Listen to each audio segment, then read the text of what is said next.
Olá, muito boa noite, queridos amigos telespectadores da Rede Século XXI. Está começando para todo o Brasil o programa Eclésia. Eu sou o diácono Eric Módulo e com grande alegria, nesse momento é hora da gente conversar sobre algum assunto específico relacionado à história da igreja, à doutrina da igreja. No Eclésia a gente conversa também sobre vida dos santos, enfim, sempre algum assunto interessante, pois aqui é um programa de catequese. E hoje a gente está muito honrado com a presença pela segunda vez aqui no nosso programa Eclésia de um bispo. Está aqui ao meu lado, Dom José Francisco Falcão de Barros, que muito nos honra com a sua presença mais uma vez. Bem-vindo, boa noite. Boa noite, diácono Eric. Boa noite a todos. É uma alegria estar aqui de novo. Dom José Francisco Falcão de Barros é bispo do Ordinariado Militar do Brasil, bispo auxiliar do Ordinariado Militar do Brasil. Desde 2011, né, que o senhor foi nomeado bispo, não é isso? Exatamente. O senhor é alagoano, não é? Sou alagoano. Mas mora em Brasília devido ao trabalho, né, nos últimos anos, tá certo. Bom, a gente vai falar sobre um assunto que é pertinente no ano de 2017, pois há 500 anos aconteceu um fato que mudou um pouco o cenário de toda a cultura da Europa da época e depois se expandiu para todo o mundo. Eu estou falando da Reforma Protestante. Mas a gente vai falar especificamente sobre 5 aspectos que resume um pouco o pensamento do protestantismo de maneira geral e que tem a ver também com o início dessa história. Já vou pedir que o nosso querido convidado de hoje explique esse contexto para a gente. Nós falaremos hoje sobre os 5 solas da Reforma Protestante. Vamos entender o que são cada um desses solas. Se a gente substituísse, Dom José, por o 5 somente, estaria certo explicar assim? Corretíssimo. A expressão solos ou sola, nominativo masculino, singular, feminino, somente. Somente, solus ou sola, masculino ou feminino, em latim, somente em língua portuguesa. Eu já adianto aqui para os nossos amigos telespectadores que nós faremos 2 programas. Hoje é a primeira parte, a gente começa a discussão e o ensinamento que o Dom José traz para a gente no programa de hoje. E no programa da semana que vem a gente continua, pois o assunto é extenso e a gente quer, da melhor maneira possível, abordar esse assunto para que você entenda e compreenda um pouco mais. Antes da gente propriamente dito, então, para esses 5 somente, ou 5 solas que a gente vai explicar no decorrer do programa, vamos relembrar e entender, de repente, de um telespectador que não esteja tão antenado, né, ou que não teve oportunidade de se aprofundar nesse tema. O senhor poderia lembrar para a gente o contexto primeiro, histórico, o contexto da época que vivia também a igreja, no período onde iniciou a Reforma Protestante, e se houve um acontecimento específico na qual deu início a tudo isso? Martinho Lutero é fruto de um contexto. Ele viveu no século XVI. O cisma aconteceu, como você já disse, diácono Eric, no ano 1517.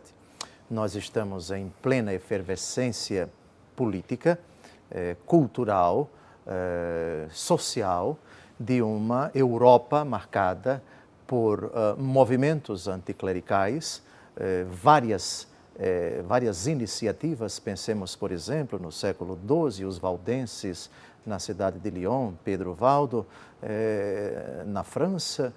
Depois, outros movimentos, pensemos nos séculos XII e XIII, os mendicantes, mais ou menos ali, a época de São Francisco de Assis, São Domingos de Gusmão, movimentos mendicantes que caminharam com a igreja, que não se afastaram da igreja, certo, mas muitos movimentos que preconizavam a pobreza e contestavam a riqueza da igreja da época, não quiseram caminhar com a igreja e caminharam sozinhos e provocando movimentos cismáticos. Temos também questões de natureza filosófica, o Renascimento, movimento que nasceu na Europa no fim do século XIV até o final do século XVI, que preconizava, como o próprio nome já diz, que a humanidade precisa renascer e rebuscar valores, digamos assim, segundo eles, perdidos. A preconização do humanismo, do hedonismo, do neoplatonismo, do otimismo, do naturalismo, uma mescla de concepções que tiveram uma repercussão tremenda nas artes, na política, na sociedade e também na religião. Também nós temos resistências, hostilidades de muitos reis da Europa com relação à política temporal do papado. O Papa da época era também um chefe temporal, os estados pontifícios, etc. E também questões de natureza teológica. Tudo isso do século XII até o século XVI, Martinho Lutero, digamos assim, é o ponto de convergência de muitos fatores de vários âmbitos, de várias naturezas, que acabaram redundando neste propósito de separação definitiva da Igreja Católica. Mas é preciso dizer que Martinho Lutero não é a única pessoa, não foi a única pessoa que se afastou. Digamos que a iniciativa dele foi que teve maior repercussão e maior prejuízo para a cristandade. O senhor disse aí do Renascimento, que apesar de ter os seus aspectos positivos, trouxe uma discussão de volta para a Europa, numa espécie de um neopaganismo também. O senhor acha que o clero daquela época foi influenciado de alguma maneira por esse neopaganismo que acontecia em toda a sociedade ou não? A formação dos sacerdotes não era algo, digamos assim, centralizado.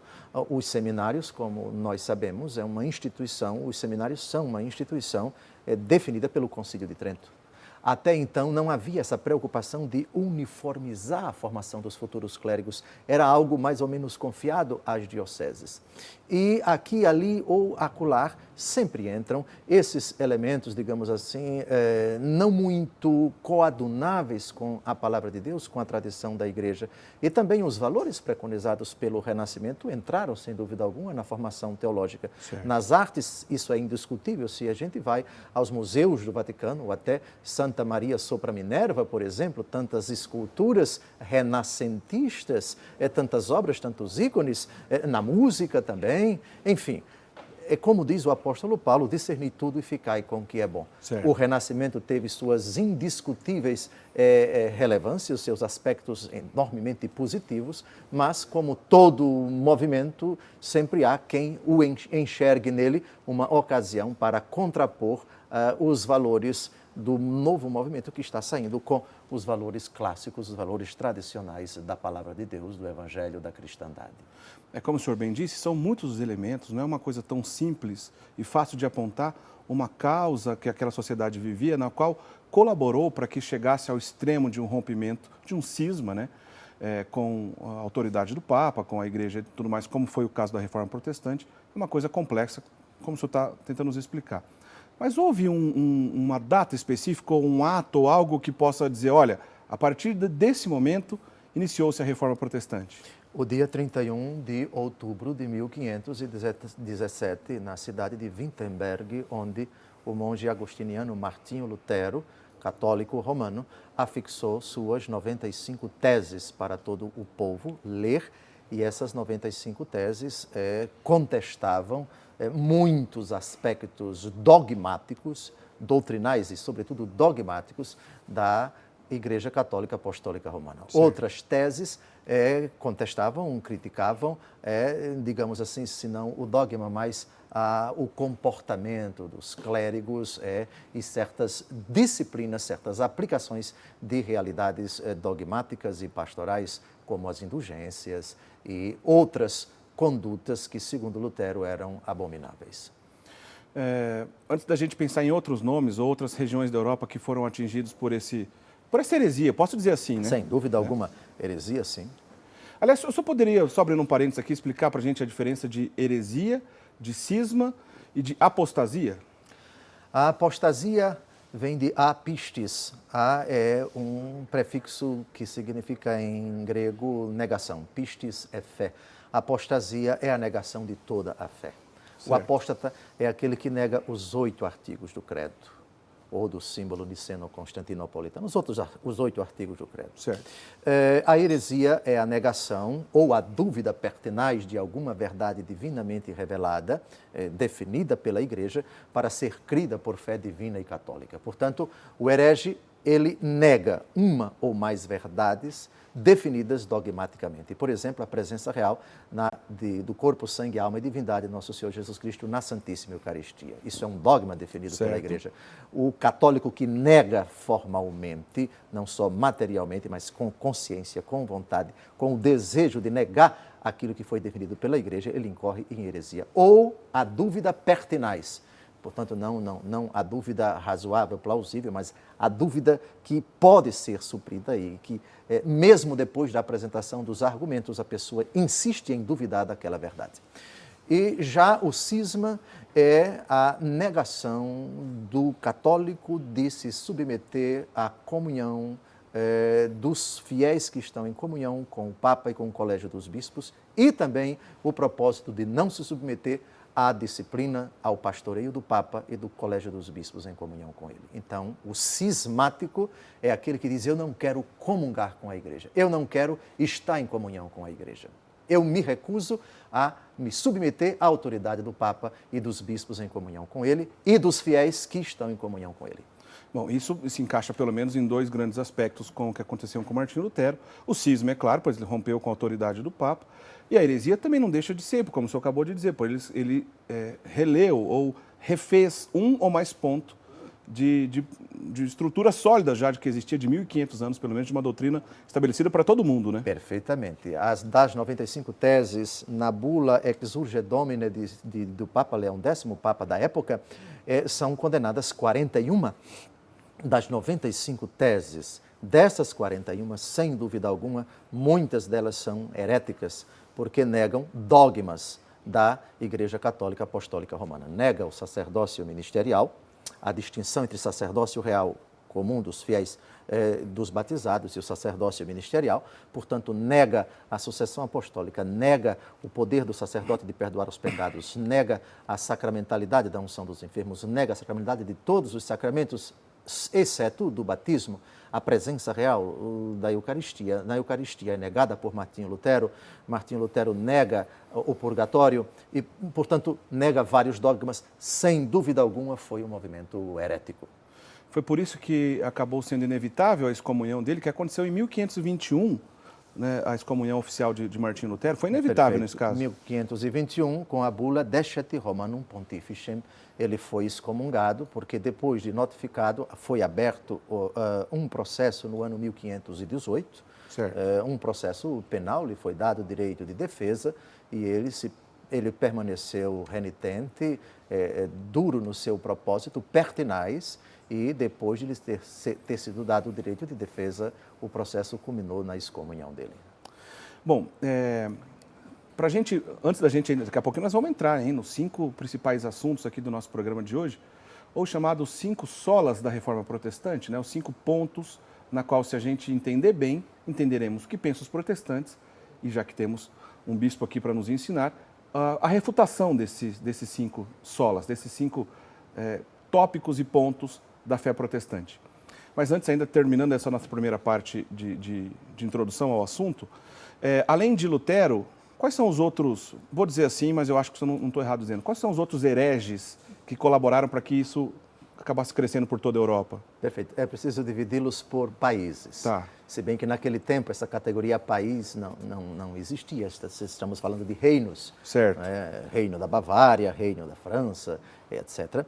O cantão suíço, etc. Na Alemanha, nós temos 2 colaboradores, por assim dizer, de Martinho Lutero, Thomas Müntzer e Philippe Melanchthon. Certo. Na França, nós temos João Calvino. Na Suíça, temos Ulrico Zwinglio.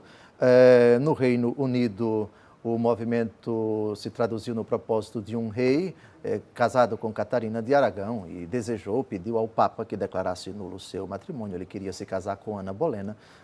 O Papa não autorizou e ele criou a sua igreja particular, que é a Igreja Nacional, o anglicanismo nasce com Henrique VIII. John Knox, na Escócia, o fundador do presbiterianismo. Nos Países Baixos, nós temos um leigo, Erasmo de Roterdã. Na Dinamarca, Hans Tansen. E assim por diante, depois Noruega, Islândia, Suécia, e assim por diante. O movimento atingiu, trouxe consequências nefastas para muitas regiões da Europa, hoje chamados países. De grau de importância, digamos assim, para aquele período, Calvino e Lutero estão destaque em relação aos outros? O senhor acha que pode ter essa diferença ou não? Sim, porque ainda hoje se fala de teologia calvinista, de teologia luterana e não se fala de zwingliana, fala-se sem dúvida na Escócia também de John Knox, mas sem dúvida alguma depois de Lutero, aliás, coetâneo dele é Calvino. O calvinismo é, digamos assim, uma corrente mais ou menos dissidente do luteranismo. Já que no meio desse problema do protestantismo, uma vez rompido com a autoridade da igreja, com a tradição da igreja, depois rompeu-se mais uma vez com uma divisão de agora com um olhar um pouco diferente ou voltado, dando importância para um ou mais aspectos diferentes. Tem fim isso? Até hoje, poderia dizer que nascem esse tipo de entre aspas, eu vou dizer reformadores, mas eu vou continuar usando a palavra herege. Ainda nasce esse tipo de hereges nos tempos de hoje? Veja, a heresia sempre é um inimigo que sonda a igreja e que está, inclusive, dentro dela. O apóstolo Paulo diz que alguns que eram do nosso meio não estão mais conosco. Na verdade, nunca foram nossos, porque se fossem, teriam permanecido conosco. A própria palavra de Deus já fala de certas heresias, os nicolaítas, por exemplo, citados no Apocalipse de São João, o anticristo, citado muitas vezes pelo apóstolo João e pelo apóstolo Paulo, aquele que nega que Jesus é o Filho de Deus. Já temos indícios nas Escrituras de heresias. E na história da igreja, sempre as heresias foram um elemento lamentavelmente recorrente. No mundo protestante, decorrente principalmente do princípio sola scriptura, somente a Escritura, você não precisa de tradição, você não precisa do magistério para interpretar a Escritura. Então, cada um, digamos assim, é o critério supremo de interpretação, o que é uma porta aberta para o surgimento de muitas heresias. Sem dúvida alguma, isso sempre vai acontecer enquanto perdurar esse princípio luterano sola scriptura. O senhor já disse aí uma delas, né? Dos 5 tópicos que trabalharemos nesse programa e no programa da semana que vem. O senhor pode lembrar quais são os 5 para a gente, por favor? Perfeito. Essa sistemática de 5 solas, de 5 somentes, ela não é especificamente de Martinho Lutero, se bem que quem lê as 95 teses dele pode sintetizá-las nessas 5 afirmações. Foi o protestantismo posterior, os discípulos de Lutero, que acabaram agrupando as 95 teses nessas 5 grandes categorias. E quais são? A primeira, somente a Deus glória. A segunda, teremos ocasião de desdobrar cada uma delas, não vou entrar em detalhes. Somente a Deus glória, somente a fé, somente a graça, somente a Escritura, somente Cristo. Certo. O protestantismo, no afã de sintetizar, de reduzir, colocou essa palavra somente, que nós veremos quando tratarmos de cada um desses somente, tem procedência num certo sentido, mas não tem procedência em outro. E determinados solas não têm absolutamente nenhum fundamento, por exemplo, somente a Escritura. Essa afirmação não existe absolutamente na palavra de Deus escrita. A gente volta para cada um desses pontos. A gente vai para o primeiro intervalo. Ficou claro porque o tema do nosso programa hoje, então, é chamado Os 5 Solas da Reforma Protestante? Porque sola, essa expressão em latim, por exemplo, sola fide, sola scriptura e assim por diante, como Dom José acabou de nos lembrar. Esses 5 tópicos falaremos nesse programa e no programa da semana que vem. A gente vai para o primeiro intervalo, mas quero deixar uma pergunta para o senhor responder na volta. 500 anos depois, né? O senhor vai responder daqui a pouquinho. Temos o que comemorar 500 anos depois? Olha, não sai daí, depois do intervalo, vou fazer essa pergunta para o Dom José Falcão, que responderá para a gente. Não sai daí, a gente volta já já.